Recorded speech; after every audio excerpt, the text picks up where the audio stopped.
Opponent makes a great swap out, this time into the Frostlass. But fortunately for us, we have one of the best counters to Frostlass in the form of Greninja, getting to that Night Slash very, very quickly.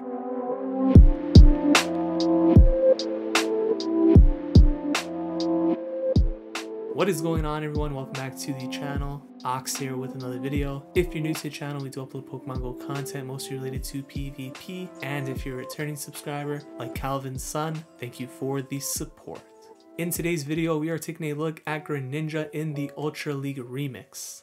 Now, Greninja is a Pokemon that has yet to receive a Community Day move. As a result, it isn't exactly the best time to be investing in one. However, I did want to test it out in the early ranks of Season 10. As the ranks get higher, it does become a lot more difficult to run spice picks like this, and Greninja, being as classy as it is, isn't really suited for the Great League meta. Now, when it does receive its Community Day move, I think Greninja is going to be an actual top tier pick for the Ultra League where it does get to level 40. I would definitely look to invest in Greninja for the Ultra League. It doesn't hurt to have one for the Great League as well, but that isn't exactly where it's going to excel. Building a team around Greninja as a result becomes a little bit difficult. The team I went with in this video is a backline consisting of Pidgeot plus Greninja. It is going to be extremely weak to electric types, of course, so I do have Trevenant in the lead. It's going to provide some coverage against the fighting type weakness for Greninja, but also have coverage for both of these Pokemon's weakness to electric types in the back. One of the main issues that may arise here as a result of this team comp is going to be a charm user. In particular, Greninja is going to go down about 4 or 5 charms because of that dark typing. Charmers could be a problem. I'm hoping to avoid them in these sets, but we'll see what happens. If you guys enjoy this type of content, please consider leaving a like on the video. It really helps the channel grow. Leave a comment in the comment section down below. And without any further ado, let's jump into the first battle right now. Alright, so these battles are starting off at rank 4. I know a lot of people are already at like rank 12, 13. My best advice for Go Battle League, go at your own pace. Don't feel pressured to complete your battles as quickly as possible. Remember, your ranking doesn't really matter until you get to rank 20. That's when you start getting paired with people around your own elo ratings. So these first couple of ranks, they really don't matter too much. Wigglytuff here is a pretty horrible lead 2C for this team, so we land the Seed Bomb, swap out into the Pidgeot. Opponent comes in with the Hypno. I'm going to go straight for the Brave Bird here. You have to remember that winning switch advantage here isn't really that important because we don't really have a good answer for that Wigglytuff with Trevenant and Greninja. So ideally, I would want more health left on this Hypno to get more farm, but this is fine. We come in here with the Trevenant, farm down, and we should be able to get to another Seed Bomb here at the Wigglytuff. Now, I'm hoping that the opponent chooses to let this go instead, but they do shield. So now I need to get to this second Seed Bomb to have any chance of winning this game. Fortunately, we do make it to the Seed Bomb, but are they going to shield this up? They do. And unfortunately for us, Greninja is getting absolutely chunked away. So I was considering a complete farm down here, but I decided that it probably wouldn't be a good idea because I need at least some HP left on this Greninja. So I'm going to throw the Night Slash here, pray to get the boost, and just hope that whatever is in the back is weak to Greninja. No boost, but we do get the weakness in the back. Haunter about to get one shot by this Night Slash coming through. Bang! There it is. Haunter gets taken out. Greninja flexing on the opponents early on in these battles, taking out a Wigglytuff with about 4 HP, so that definitely helped us out there. And we get another, well, actually the last lead was pretty bad. This time we get a very nice lead in the form of Stunfisk, the Unova Stunfisk, as the Galarian is banned in the Remix Cup. This is a dominant matchup for Trevenant, so I was a little bit surprised to see the opponent staying in here. And typically when an opponent stays in a matchup this bad, you have to assume they have a second Pokemon weak to Trevenant as well in the back. So I'm going to let this go through here. Can't really farm down, but things are looking pretty okay. Going to overfarm a little bit before throwing the Seed Bomb here. Not expecting a shield, but you never know at this rank. Opponent does decide to let it go through and they come in with an Ariados. So I'm going to throw the Seed Bomb here. I don't really like this play. I think swapping out immediately would have been better, preserving this energy, but it is what it is. Come in with Greninja here. Now Lunge is going to hurt because we are a dark type, but I decide to call the bait. It is not a bait. They swap out into Shiftry, which is actually okay for us because although this Night Slash is resisted, Pidgeot is going to have a very nice time here against this back line. Both Shiftry and the Ariados are going to be very weak to these gusts. So this is pretty much a GG at this point. I'm going to shield the first one in case it is the foul play. and I decided to try and commit to the farm down. We are able to do it before they get to another foul play here. Ariados comes back in. I'm just going to throw one Feather Dance here and then just commit to the complete farm down with our shield take this game. Opponent decides not to shield there, knowing that the game is already over. GG's, we take that game. Hopping into the next battle. So far, Trevenant looking pretty good. Greninja not doing too much in the last battle, but we get a solid lead right here in the form of a Ferrothorn. And once again, the opponent is staying in. Now, they could be trying to catch a move, which it is. Well, the opponent here standing like James Harden on defense, doing absolutely nothing. And we're going to go for this Seed Bomb right here. Opponent definitely lagging right there. They do shield. We're at a second Seed Bomb, so they're going to have to use both shields if they want to keep this thing alive, which they do not. And it looks like they don't want the smoke, so they're going to back out of that matchup. James Harden not playing D, costing his team right there. And that's pretty much how he got out of Houston. Actually, not really. He kind of forced his way out of Houston, but he forced his way out by doing nothing pretty much. James Harden, the OG, Trevenant into Electrode right here. Another very nice lead. Delphox comes in. Took me a second to register what was going on here.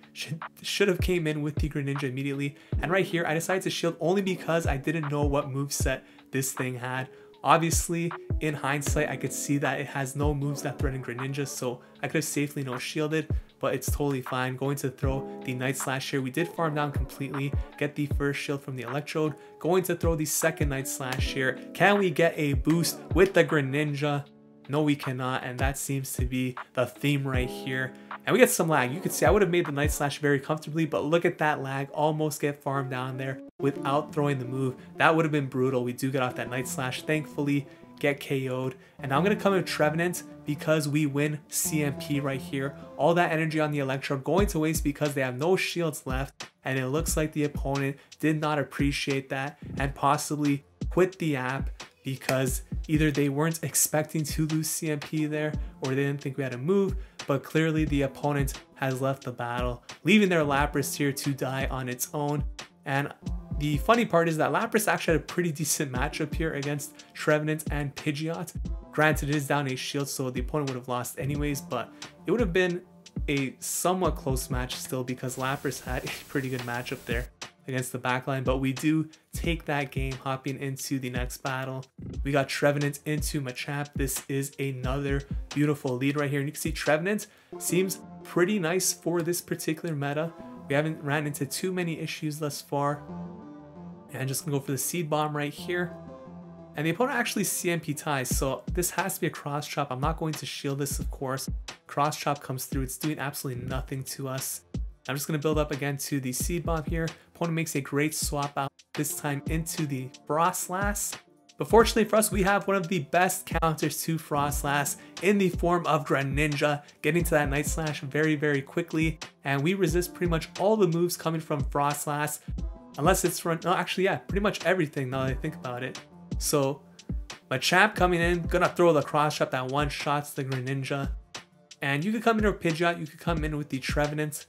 I decided to come with the Pidgeot, commit to the farm down here, get a nice energy lead on whatever is in the back. We still have two shields. The opponent doesn't want the smoke, backs out of that matchup. We take that game, and we managed to go 5-0 in set number 1, which is going to bring us up to rank 5. So this team looking pretty good. Let's see how it does in set number 2.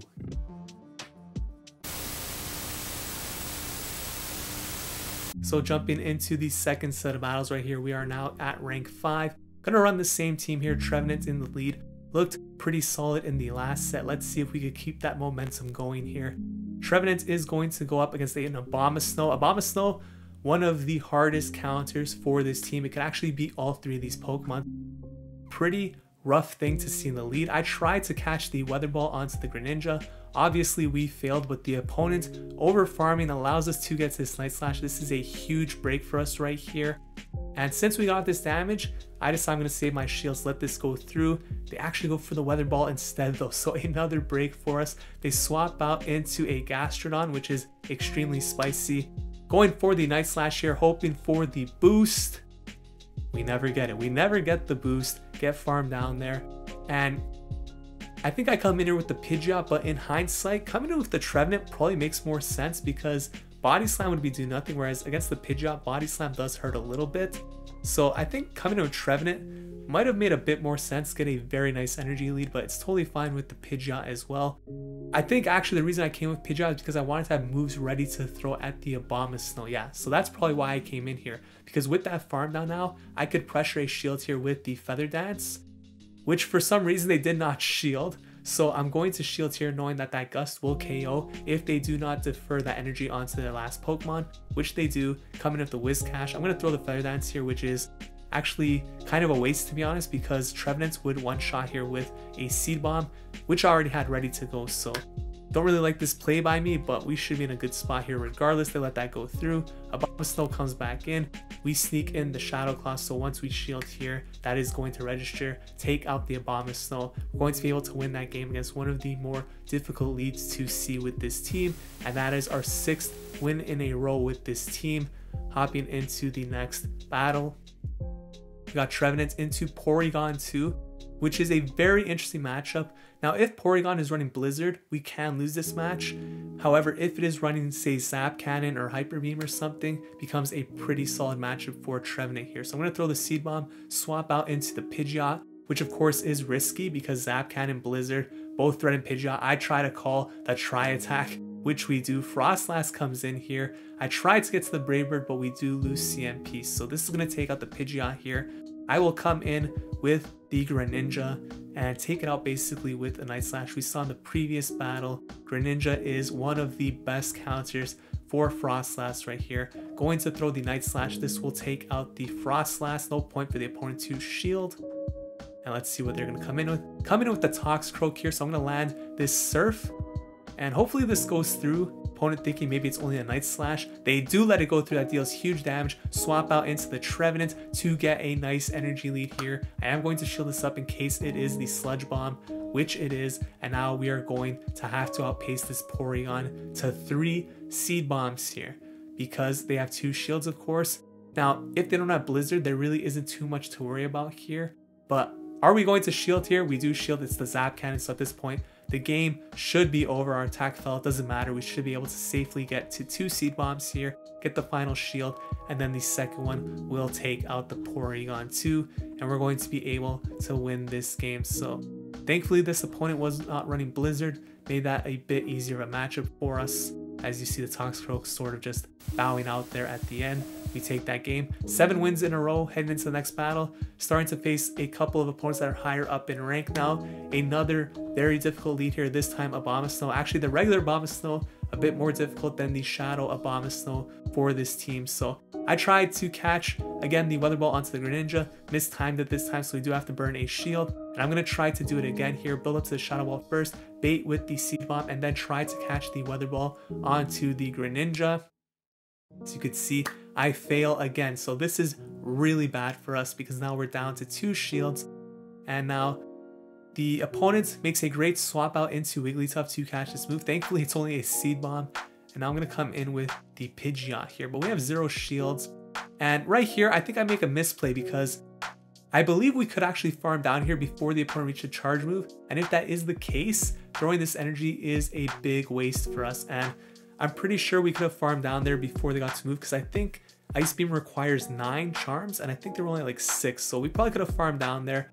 As a result, the opponent keeps their final shield. I'm going to come in here with the Greninja, hoping to outpace to the Night Slash and then try and catch the move onto the Trevenant right here. I'm hoping they're not at an energy ball yet, so I should be clicking swap. For some reason, I waited very late. If it was CMP, it wouldn't matter, but I'm praying this is not an energy ball. It is, so they had a lot of energy right there.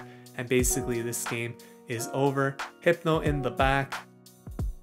Shadow Ball here, even if it does KO, there's not enough health. We're going to get taken out by the Abomasnow, but Shadow Ball wasn't even enough to knock out the Hypno right there. So we do end up losing that game. First loss after 7 wins in a row.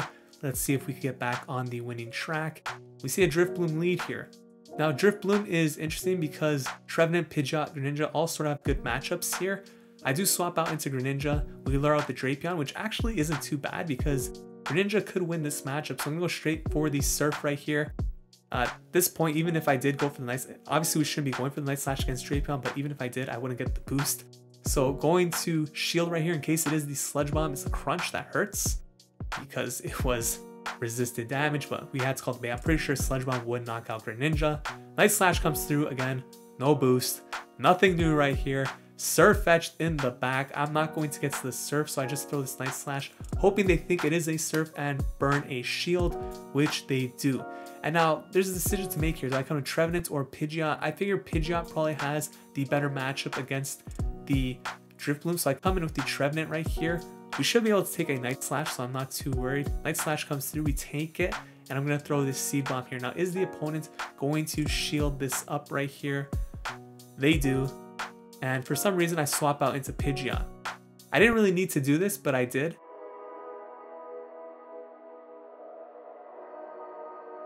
It is what it is. We still could win this game. Drifloon comes back in, and you're about to see me throw another game right here. Definitely a very winnable game. I let the Icy Wind go through here. They can't farm us down with Hex, so I'm not too worried about that. But this is where I make the mistake. There was no reason for me to overfarm here because I'm not going to get to 2 moves anyways. I should have done the Brave Bird immediately.